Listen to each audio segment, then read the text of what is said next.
Well, now that Britain is officially leaving the anti-democratic European Union, many of us who voted for that happy day are hoping that the people who are still spitting feathers 9 months later, telling us how ignorant and stupid we are for not selling out our birthright, will finally show a little dignity and accept the referendum result.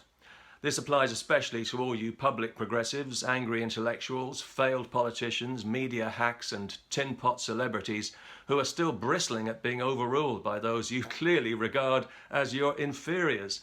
Indeed, the one thing that comes through all the lamenting and teeth gnashing is a quite visceral contempt for the knowledge and intelligence of the general public, the ordinary voter who doesn't happen to have a PhD in economics, people like me. We voted for the things that are important to us and not for the things that are important to you. So naturally, you assume that we walked on our knuckles to the polling station and voted with a heavy, blunt instrument. You impugn our motives with your own nasty assumptions. You blithely dismiss us as racist little Englanders and sneer at our opinions as if we have no right to hold them. To you, we're not only wrong politically, but morally too. Either too stupid to understand the issues, or too busy eating out of a bucket in front of the TV to pay attention, or just plain racist. It's the same condescending backlash we've seen against Trump voters in the United States, and it's the same condescending people who are behind it, people like you. Your bitter and abusive response to Brexit makes the fact that you lost almost as pleasing as the fact that we won, especially given your selective support for democracy. When you win a vote, oh, it's the will of the people. But when you lose, suddenly it's the tyranny of the majority and the rules weren't fair and they need to be changed retrospectively or you'll throw a tantrum.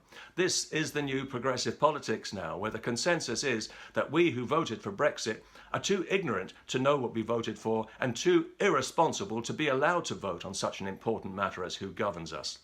Instead, we should pretend that it's about complex economics, which it isn't, and leave it to the unelected, unaccountable experts and professionals. In other words, a benevolent dictatorship. What could possibly go wrong? You know, the important things in politics, like the important things in life, are not complex at all. It's their very simplicity that makes them profound.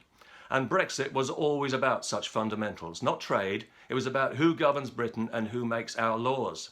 Economics and trade are secondary issues that should have had no bearing on anyone's decision.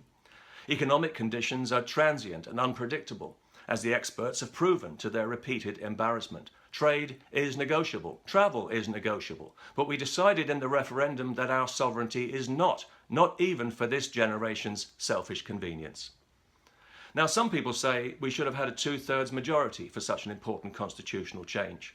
And they might have a point if that had been the requirement for the referendum that took us into the European Union under false pretenses, but it wasn't.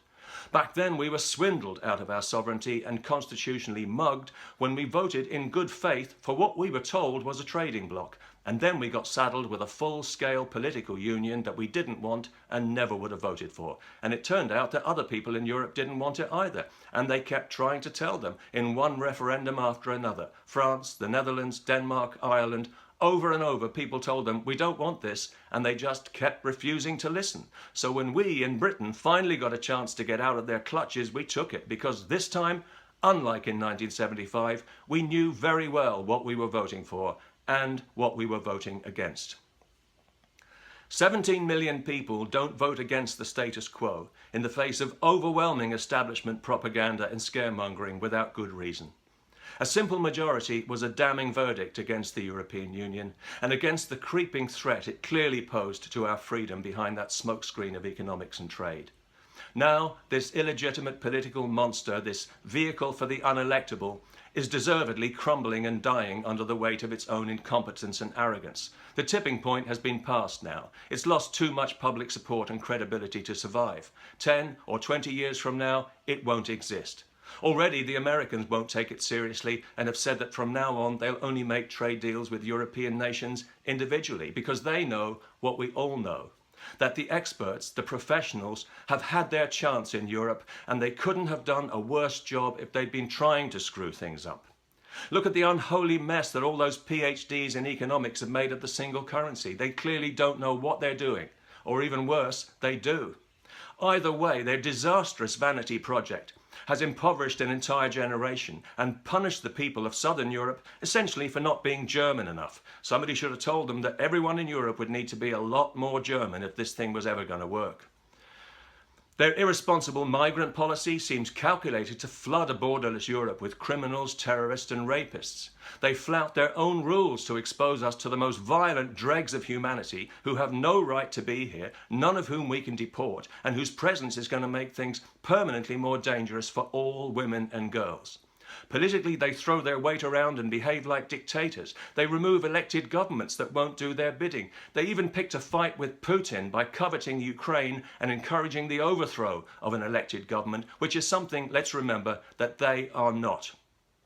Everything they've touched has been a disaster. It's as if Europe is being run by our enemies, and their response to every disaster they cause is to try and grab more power for themselves, to neutralise democracy even more, and to make government even more remote and unaccountable to the people. And 17 million of us outside the progressive bubble of EU bribes and vested interests, subsidies, grants, stipends and fat pensions have had enough of it and of paying through the nose for it. So we voted in good faith to take back our country before it's too late, to restore our status as an independent nation with strong borders in a Europe that's wide open to the entire third world, and to maintain for our grandchildren the freedom to determine their own future, just as we now still have the freedom, despite your best efforts, to determine ours. And we get it that you despise us for it.